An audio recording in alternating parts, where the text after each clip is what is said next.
बिस्मिल्लाहिर्रहमानिर्रहीम। अस्सलाम वालेकुम स्टूडेंट्स। टोपोलॉजिकल स्पेस में जो डिस्कस करना है हमने टॉपिक आज वो है जी सब बेसिस फॉर अ टोपोलॉजी। इससे पहले बेसिस का टॉपिक मैं पढ़ा चुकी हूँ। बेसिस क्या होती हैं आप उससे पहले डिटेल से जाके देख लें कि बेसिस ऑफ अ टोपोलॉजी क्या होती हैं, क्योंकि अगर आपको बेसिस समझ आएगा तो ही आपको सब बेसिस किसी भी टोपोलॉजी की समझ आ सकती है। ये देखें जी, आपके पास X एक टोपोलॉजिकल स्पेस है और उस टोपोलॉजिकल स्पेस में से जाहिर है उसके साथ जो टोपोलॉजी टॉ बन रही है आपने उसका एक सब कलेक्शन सेलेक्ट करना है। देखिए उसको मैं S से रिप्रेजेंट कर रही हूँ। इससे पहले जब हमने बेसिस पढ़ी थी तो बेसिस भी आपने टॉ में से ही सेलेक्ट किया था, और यहाँ सब बेसिस जिसने बनना है वो कलेक्शन भी आप टॉ के ही कुछ मेंबर्स उठाएंगे और एस में डालेंगे, जिस तरह आपने टॉ के कुछ मेंबर उठाए थे और बीटा में डाल दिए थे, और वो फिर ख़ास कंडीशन सेटिस्फाई करने के बाद ये कलेक्शन आपके पास बेसिस बन गया था। बिल्कुल इसी तरह से ये सेट एस और की भी यही खासियत है कि आपने यहाँ से एस को भी सिलेक्ट करना है टॉ के अंदर से। ठीक है, तो ये जो कलेक्शन S है ये आपके पास सब बेसिस बन जाएगा इस टोपोलॉजी टॉ की if finite intersection of the members of S। अगर S के मेंबर्स के आप इंटरसेक्शन लें। अब यहाँ पे फाइनाइट इंटरसेक्शन का क्यों जिक्र किया गया है, क्योंकि देखिए S के अंदर जो मेंबर्स हैं वो फाइनाइट भी हो सकते हैं, इन्फिनिट भी हो सकते हैं, डिपेंडिंग अपॉन कि टॉ खुद क्या है। टॉ अगर इन्फिनिट है तो S में हम इन्फिनिट मेंबर्स भी उसका एक इन्फिनिट सब कलेक्शन भी ले सकते हैं S को। तो अगर S इन्फिनिट है तो आपने उसके मेंबर्स का जब इंटरसेक्शन लेना है तो इंटरसेक्शन कोशिश करें कि फाइनाइट मेंबर्स का इसके अंदर से, जैसे S1 एक मेंबर है, S1 S2 and so on, आपने फाइनाइट मेंबर्स उठा के उनके इंटरसेक्शन लेने। आपने इंटरसेक्शन, क्योंकि ये ओपन सेट्स हैं, ओपन सेट्स के फाइनाइट इंटरसेक्शन ओपन ही जनरेट करते हैं, तो आपने बस इंटरसेक्शन करते हुए ख्याल करना है कि आपने फाइनाइट मेंबर्स का इनके इंटरसेक्शन लेना है। अच्छा जी, S के मेंबर्स का इंटरसेक्शन लिया, फाइनाइट इंटरसेक्शन, और आंसर क्या आता है, बेसिस जनरेट होती है टॉ की। ठीक है, तो इसका मतलब ये हुआ कि हमारी सब बेसिस का ताल्लुक टोपोलॉजी से भी है और बेसिस से भी है। ठीक है, तो बेसिस जो है इसका मतलब ये हुआ कि बेसिस का, जब हमने बेसिस का टॉपिक पढ़ा था तो बेसिस का डायरेक्ट कनेक्शन टॉ से था और बेसिस के मेंबर्स से टॉ के मेंबर्स जो थे वो स्पैन हो रहे थे या जनरेट हो रहे थे। लेकिन यहाँ पे आपके पास आपने S को सिलेक्ट तो टॉ में से किया है, लेकिन S के मेंबर्स से हम बेसिस के मेंबर्स को जनरेट करेंगे, और फिर बेसिस से आपको पता है जैसे कि टॉ का हर मेंबर जनरेट हो सकता है, तो यानी कि इनडायरेक्टली आपका S जो है वो टॉ को ही जनरेट कर रहा है, लेकिन डायरेक्ट जनरेट नहीं कर रहा, इनडायरेक्ट जनरेट कर रहा है। यानी कि आपने टॉ का ही सब कलेक्शन S उठाया, S लिया, और S से आपने बेसिस जनरेट की, और फिर बेसिस से आगे आप टॉ जनरेट करेंगे। ठीक है, तो ये चीज़ आप याद रखिएगा। अब बेसिस से टॉ के मेंबर्स कैसे बनते हैं, बेसिस के मेंबर्स का यूनियन कर लें तो टॉ के मेंबर्स वन बाय वन बनते चले जाएंगे। लेकिन यहाँ पे S के मेंबर्स से बेसिस के मेंबर्स, यानी कि सब बेसिस के मेंबर्स से बेसिस के मेंबर्स कैसे बनेंगे, आप सब बेसिस के मेंबर्स का इंटरसेक्शन करते चले जाएंगे वन बाय वन, और आपके पास बेसिस के मेंबर्स जो हैं वो जनरेट होते चले जाएंगे, और फिर बाद की बात है कि उस बेसिस से हम फर्दर जो है वो टॉ के मेंबर्स को भी जनरेट कर लेते हैं। ठीक है, तो यहाँ इस चीज़ को दो तीन बातें आपका ख्याल रखना बहुत ज़रूरी है कि जिस सेट ने, जिस कलेक्शन ने सब बेसिस बनना है उसको आपने टॉ के अंदर से ही सिलेक्ट करना है, और वो S जो है वो बेसिस को स्पैन करता है। ठीक है, अब यहाँ पे एक चीज़ ये मैं बता दूँ कि जिस तरह से बेसिस के लिए था, इसी तरह से सब बेसिस के लिए भी है कि ये सेट एक वक्त में, ये कलेक्शन जो है दो डिफरेंट टोपोलॉजीज़ की सब बेसिस नहीं हो सकता। ठीक है, एक टोपोलॉजी आपके पास टॉ 1 है, एक टोपोलॉजी आपके पास टॉ 2 है, जैसे कि एक सेट के ऊपर हम एक से ज़्यादा टोपोलॉजीज़ बना सकते हैं, और मैं कहूँ कि जी ये जो कलेक्शन है ये इस टोपोलॉजी की भी सब बेसिस है, इस टोपोलॉजी की भी सब बेसिस है। तो ऐसा बिल्कुल नहीं होता। जैसे बेसिस के अंदर यूनिकनेस थी, इसी तरह से यहाँ पे भी है कि जैसे अगर बीटा एक बेसिस है टॉ 1 की तो वो कभी भी एट अ टाइम टॉ 2 की, और ग्राउंड सेट बेशक आपका X ही है, टोपोलॉजीज़ डिफरेंट बन रही हैं, तो ये एक वक्त में दो डिफरेंट टोपोलॉजीज़ की बेसिस नहीं हो सकता। बिल्कुल इसी तरह से S एक वक्त में दो डिफरेंट टोपोलॉजीज़ की सब बेसिस नहीं हो सकता। ठीक है जी, तो आपने इस चीज़ का ख्याल रखना है। अब इसके फौरी तौर पे एग्जांपल्स पे चलते हैं। एग्जांपल्स कैसे हैं, जैसे यूजुअल टोपोलॉजी ऑन आर के ऊपर हमने बेसिस को डिस्कस किया था कि जितने भी सिंगल सेट्स हैं, सिंगल इंटरवल्स हैं, उनको उठा के हम बेसिस में डाल देते हैं। अब सब बेसिस में क्या जाएगा, सब बेसिस के अंदर जो मेंबर्स आने हैं वो भी टॉस ही आने हैं। ये देखिए, ये एस सेट जो है सब बेसिस बना है इस वक्त आपकी यूजुअल टोपोलॉजी ऑन आर की, और इसके अंदर मेंबर्स कैसे हैं, इसके अंदर भी सिंगल इंटरवल्स ही हैं। ठीक है, सिंगल ओपन इंटरवल्स ही मैंने डाले हैं, लेकिन इनकी जो है ख़ासियत है कि इनकी एक तरफ इन्फिनिटी है। ठीक है, तो आप इसे कहेंगे कि इन्फिनिट ओपन इंटरवल्स आपने डाले। ठीक है, आपने यूजुअल टोपोलॉजी की जो सब बेसिस है ये इन्फिनिट ओपन इंटरवल्स को कंटेन करें, यानी कि जिसका एक एंड पॉइंट जो है वो इन्फिनिटी पे, क्योंकि इसकी मिसाल, क्योंकि इसके एलिमेंट्स के इंटरसेक्शन से बेसिस यूजुअल टोपोलॉजी की बेसिस स्पैन होगी, ये जनरेट होगी। यूजुअल टोपोलॉजी के बेसिस के मेंबर्स जनरेट होंगे। अब यूजुअल टोपोलॉजी में क्या पढ़े हुए कि बेसिस में क्या पढ़े हुए, ओपन इंटरवल्स, इस फॉर्म के ओपन इंटरवल्स पढ़े हुए। अब इसके अंदर बेसिस सब बेसिस के अंदर मेंबर्स हैं इस तरह के, एक नेगेटिव साइड पे नेगेटिव इन्फिनिटी आ रहा है और पॉजिटिव इन्फिनिटी। अब आप ए बी यहाँ पे करते चले जाएं तो यहाँ पे एक इन्फिनिट कलेक्शन ये एस बनेगा। ठीक है, आपके पास जो कि सब बेसिस को बना रहा है। अब यहाँ पे सिर्फ ये दो मेंबर्स नहीं है, ए और बी की जगह आप रियल नंबर्स चेंज करते जाएं, आपके पास एक लंबा इन्फिनिट सेट आएगा। ठीक है, मिसाल के तौर पे आपने ये दो ओपन इंटरवल्स लिए, इन्फिनिट ओपन इंटरवल्स, इनका इंटरसेक्शन लिया, ए से बी आया, प्रोवाइडेड कि ए लेस और बी से, ये जैसे नंबर लाइन पे आपके पास हो, ये ए है, ये बी है, ये आपके पास माइनस इन्फिनिटी से बी तक का इंटरवल है और ये ए से प्लस इन्फिनिटी तक का इंटरवल है। तो आप देख रहे हैं इनके इंटरसेक्शन से ओपन इंटरवल जनरेट हो रहा है, यानी कि सब बेसिस के मेंबर से बेसिस का मेंबर जनरेट हो रहा है। ठीक है, तो इसके लिए ज़रूरी है, ये आपने बस अब याद रखना है, मैंने एक एग्जांपल के साथ आपको समझा दिए कि इसकी यूजुअल टोपोलॉजी की बेसिस में ओपन इंटरवल्स आते हैं, जबकि इसकी सब बेसिस में इन्फिनिट ओपन इंटरवल्स आते हैं, जिनके इंटरसेक्शन से ओपन इंटरवल्स बनते हैं। कि देखिए जी, रिलेटिव, जैसे ही हम बेसिस, पहले हमने बेसिस की बात की थी तो मैंने साथ में रिलेटिव बेस भी बता दी थी, इसी तरह से जब सब बेस की बात करेंगे तो रिलेटिव सब बेस की भी हम बात साथ में कर देंगे। ये आपके पास टोपोलॉजिकल स्पेस है, ये उसकी सब स्पेस है रिलेटिव टोपोलॉजी के साथ। तो अगर आप ये कहें कि टोपोलॉजिकल स्पेस एस की सब बेसिस है, एस एक्स से रिप्रेजेंट की जा रही है, तो इसकी सब स्पेस की रिलेटिव सब बेस जो है उसको एस वाई से रिप्रेजेंट करेंगे। ठीक है, तो आप क्या करेंगे,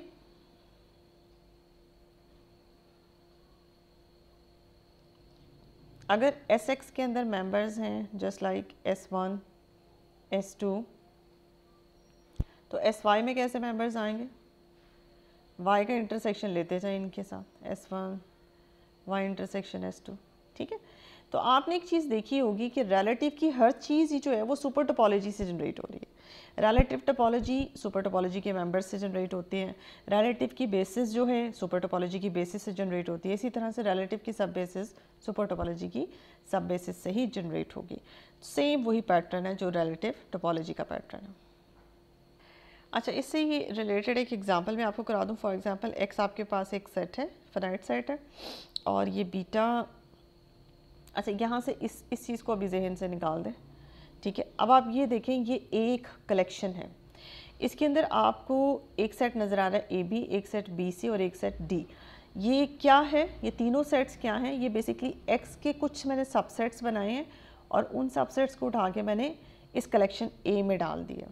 ठीक है, अब सवाल आपको किस एंगल से आएगा ये मैं आपको बता दूं। यहाँ पे आपको नॉर्मली ये दिया जाएगा कि ये एक एक्स सेट है, उसका ये एक collection of subsets of x, यानी कि ए मैंने आपको एक ऐसा कलेक्शन दिया जिसके अंदर एक्स के मुख्तलिफ सबसेट्स पड़े हुए हैं। उसके बाद आपको कहा जाएगा कि इस सेट ए से आप इस ग्राउंड सेट की टोपोलॉजी स्पैन करें, टोपोलॉजी जनरेट करें। ठीक है, अगर आपको इस तरह का क्वेश्चन आ जाए कि generate the topology on the set X with the help of A. तो ए यहाँ पे क्या है, देखिए ए यहाँ पे उसने बताएगा नहीं, क्वेश्चन में कभी भी लिखा नहीं होगा। ए आपके पास एक बेसिस, सब बेसिस के तौर पे काम करेगा, ये बात याद रखिएगा। इनडायरेक्टली वो आपसे यहाँ पे क्वेश्चन ये है, यानी कि असल में क्वेश्चन ये होना चाहिए था कि ए जो है वो सब बेस है और इस सब बेस से आप टोपोलॉजी जनरेट करके दें, ठीक है। तो हम जानते हैं डेफिनेशन के अकॉर्डिंग सब बेस से बेसिस जनरेट होती है और बेसिस से टोपोलॉजी जनरेट होती है। तो यहाँ पे मैं आपको ये भी बता दूँ, तो आपको यहाँ पे वाज़िया तौर पे कभी भी नहीं कहा जाएगा कि ये सब बेस है, तो आपको बस ये कहा जाएगा ये एक एक्स के सबसेट्स का कलेक्शन है, आप इससे एक्स के ऊपर एक टोपोलॉजी जनरेट करके दिखाएं। तो आपका तरीक़ेकार क्या होगा, आप पहले ए से एक बीटा जनरेट करेंगे जो कि टोपोलॉजी बेसिस बनेगा, हमारी जो रिक्वायर्ड टोपोलॉजी उसकी बेसिस होगा। अब आपने बीटा कैसे जनरेट किया, ए के मेंबर से। आपने ए के मेंबर्स का इंटरसेक्शन लेना है। देखिए ए के मेंबर्स के इंटरसेक्शन से टोपोलॉजी की बेसिस जनरेट होती है, ठीक है। अगर ये यहाँ पे सब बेसिस के तौर पे काम कर रहा है तो आप इसके मेंबर्स का इंटरसेक्शन लें। इंटरसेक्शन लेने का तरीका ये होता है कि अगर पहले मेंबर को मैं A1 कह दूँ, दूसरा मेंबर जो है वो आपके पास A2 है और तीसरा मेंबर A3 है, तो हर मेंबर का पहले आपने सेल्फ इंटरसेक्शन लेना, ठीक है। सेल्फ इंटरसेक्शन लेना है। AB का AB के साथ इंटरसेक्शन लेंगे, AB स्पैन होगा। फिर उसके बाद BC का BC के साथ सेल्फ इंटरसेक्शन लेने से BC ही स्पैन होगा और D का सेल्फ इंटरसेक्शन लेने से D ही। उसके बाद इंटरसेक्शन में आप तादाद बढ़ाते जाएं। इन दोनों का इंटरसेक्शन लिया, आपके पास सिंगलटन सेट B स्पैन होगा। फिर आप इन दोनों का इंटरसेक्शन लें, आपके पास 5 आएगा।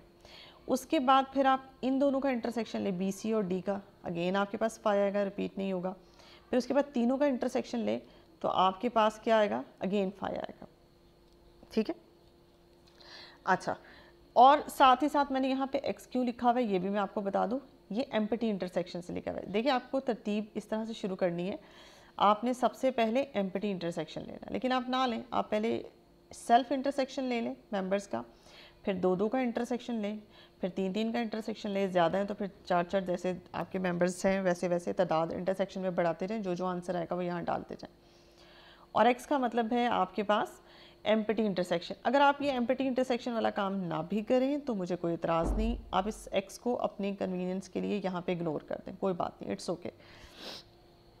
उसके बाद आपने क्या करना है, उसके बाद आपने ये आपका बीटा जनरेट हो गया, बीटा से आपने टॉ जनरेट करना है। टॉ कैसे बनेगा, बीटा के मेंबर्स के यूनियन से। अब इसका यूनियन कैसे लेंगे, इसके यूनियन का भी यही तरीका है, आपने सेल्फ यूनियन लेना है। ए बी का यूनियन ए बी के साथ ए बी स्पैन करता है, फिर बी सी स्पैन करता है, डी स्पैन करता है, बी स्पैन करता है। उसके बाद बढ़ाएं, ए बी का बी सी के साथ यूनियन लें, ए बी सी आता है, ए बी का डी के साथ लें, ए बी डी आता है, और ए बी का ए बी के साथ लें, अगेन ए बी आता है, ठीक है जी। उसके बाद ए बी सी डी, ठीक है, ए बी। अब आप 1 मिनट इसको ना बढ़ाते चले जाएं, यूनियन आपने इन दोनों का यूनियन ले लिया, फिर आपने इसका भी यूनियन ले लिया, फिर आपने इसका इसके साथ ले लिया। अब इन दोनों का यूनियन ले तो बी सी डी आपके पास आएगा, और डी बी, इन दोनों का यूनियन लेने से आपके पास डी बी जनरेट होगा, और इन सब का यूनियन लेने से ए बी सी डी यानी कि एक्स आपके पास जनरेट होगा, और एम्प्टी यूनियन लेने से 5 आ जाएगा। और 5 ना भी आए तो आप यहाँ पे अगर 5 लिख भी लें तो इसे कोई फ़र्क नहीं पड़ता। ये बात याद रखिएगा कि यूनियन के केस में आप एम्प्टी यूनियन जब लेते हैं तो इसका मतलब होता है नथिंग, ठीक है। तो एम्प्टी यूनियन का मतलब होता है आपके पास, जब भी एम्प्टी यूनियन की मैं बात करूँगी तो इसका मतलब होता है 5 सेटों के एम्प्टी यूनियन से 5 जनरेट होता है, और सेटों के एम्प्टी इंटरसेक्शन से ग्राउंड सेट एक्स जनरेट होता है, ठीक है जी। तो ये आपके पास टॉ बन गया। इसकी तमाम अगर आप इसको चेक करना चाहें तो ये एक ऐसा टॉ हमने बनाया है, आप इसके ऊपर टॉ की जो कंडीशंस हैं, तीनों कंडीशंस पर जाके चेक कर लें, वो डेफिनेटली इसके ऊपर सेटिस्फाइड होंगी। यानी कि इस तरीके से जो आपने सिमेट्रिकली बनाया, पहले बीटा बनाया और फिर बीटा से टॉ बनाया, तो ये एक ऐसा टॉ है जो हमें स्पैन करने को कहा जा रहा था, और इस वक्त ए सेट जो है ये सब बेसिस के तौर पे यहाँ पे बिहेव कर रहा है, और बीटा जो है वो बेसिस के तौर पे बिहेव कर रहा है। तो इस तरह से अगर हमें कोई कलेक्शन दिया होगा तो उस कलेक्शन को यूज़ करके बेसिस, और फिर बेसिस से हम टोपोलॉजी की तरफ जाएंगे। तो इस तरह से हमने टोपोलॉजी जनरेट कर ली ए की हेल्प से। अच्छा जी, एक एग्जांपल है यहाँ मैं आपको करवा दूँ, एक छोटी सी एग्जांपल है, चूँकि सब बेसिस से रिलेटेड ही है इसलिए टॉ एक डिटर्मिन द टॉ, अगेन आपसे यहाँ पे कहा जा रहा है कि आपने टोपोलॉजी बनानी है, ठीक है। ग्राउंड सेट क्या है, ग्राउंड सेट आपके पास आर है। अब वो टोपोलॉजी आपने स्पैन करनी है किससे, ए से। जैसे मैंने अभी आपको एग्जांपल दी, उसमें एक सब क्लास थी ग्राउंड सेट की, यहाँ ग्राउंड सेट आर है, ए यहाँ पे एक सब क्लास है और ए के अंदर सेट्स पड़े हुए हैं, आर के सबसेट्स पड़े हुए हैं। वो कैसे हैं, इस फॉर्म के, यानी कि ए के अंदर सेट्स के बजाय इंटरवल्स पड़े हुए हैं और वो इंटरवल्स क्लोज्ड इंटरवल्स हैं और इन इंटरवल्स की लेंथ 1 है।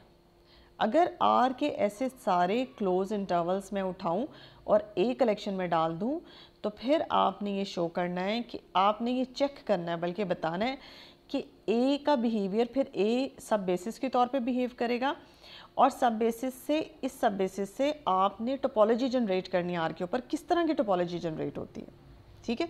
यानी कि मैं अगर आपको यहाँ पे ए बताऊँ तो ए जो है इसके अंदर इंटरवल्स पड़े हुए हैं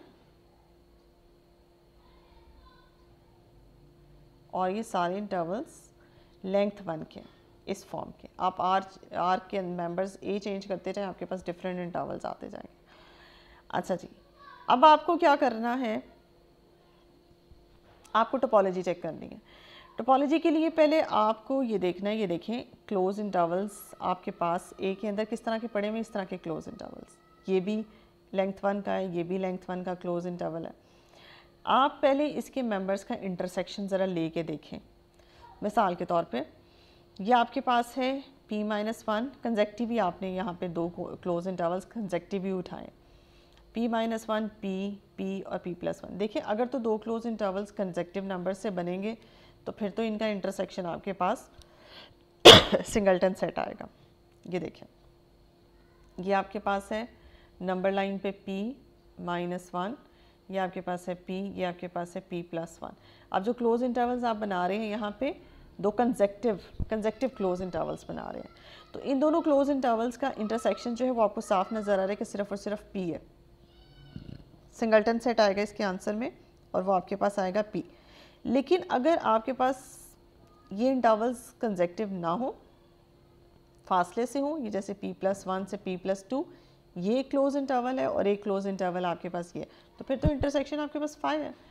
सिंगल यूनिट लेंथ का जो आपके पास क्लोज इंटरवल है उनका आपस में इंटरसेक्शन, यहाँ पे 2 तरह के इंटरसेक्शन जनरेट हो सकते हैं। अगर आप इसमें से 2 इंटरवल्स उठाते हैं, या तो उनका इंटरसेक्शन 5 होगा या उनके इंटरसेक्शन में सिर्फ सिंगल एलिमेंट आएगा। अब इनके इसके मेंबर्स के इंटरसेक्शन से जो जो आप जनरेट करते जा रहे हैं, या तो 5 जनरेट होता है या सिंगलटन सेट्स जनरेट होते हैं, वो आप उठाएं और बीटा बेस में डालते जाएं, मतलब बेस की फॉर्म में आप बीटा कलेक्शन में डालते चले जाएं। अब बीटा जो आपके पास यहाँ स्पैन हो रहा है वो क्या है, बीटा के अंदर क्या है, या तो 5 है या सिंगलटन सेट्स हैं। तो ऐसा बीटा कलेक्शन जो सिंगलटन सेट्स को कंटेन करता है, ये तो बेसिस बनता है हमारे पास डिस्क्रीट टोपोलॉजी की, क्योंकि डिस्क्रीट टोपोलॉजी के केस में मैंने आपको कहा था कि बेसिस तमाम सिंगलटन्स को कंटेन करती है। अगर बेसिस सिंगलटन्स की बन जाए तो फिर इसके ऊपर टोपोलॉजी कौन सी बनेगी, डिस्क्रीट टोपोलॉजी। तो इसका मतलब ये हुआ कि अगर आपके पास ग्राउंड सेट आपका रियल नंबर्स का सेट है और उसके अंदर से ऐसा एक कलेक्शन दिया हो जिसके अंदर क्लोज्ड इंटरवल्स हों यूनिट लेंथ के, तो वो जो सेट है वो सब बेसिस बनेगा उस आर के ऊपर डिस्क्रीट टोपोलॉजी की।